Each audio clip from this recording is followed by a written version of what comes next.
તો ઉત્તરાખંડમાં ચાલી રહેલી ચારધામ યાત્રા દરમિયાન ગુરુવારે ઉત્તરકાશી જિલ્લાના ગંગોત્રી પાસે એક 7 સીટર હેલિકોપ્ટર દુર્ઘટનાગ્રસ્ત થયું હતું. આ દુર્ઘટનામાં પાયલટ સહિત કેટલાક લોકોના મોત નીપજ્યા છે. ત્યારે મૃતક પાયલટ વડોદરાના પ્રતાપગંજ વિસ્તારમાં રહેતા 59 વર્ષીય કેપ્ટન રોબિનસિંહ હોવાનું સામે આવ્યું છે.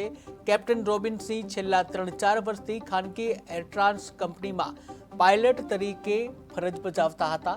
ત્યારે નિવૃત્તિ પહેલા તેઓએ ભારતીય વાયુસેનામાં ગ્રુપ કેપ્ટન તરીકે સેવા આપી ચૂક્યા છે.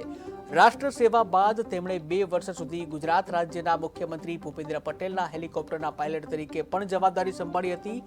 દુર્ઘટનાની પુષ્ટિ થતાં જ પરિવારજનોને આંચકો લાગ્યો હતો. તેમના પાર્થિવ દેહને વડોદરા લાવવા માટે પરિવારજનો રવાના થયા છે. સમગ્ર શહેરમાં શોકની લાગણી જોવા મળી છે.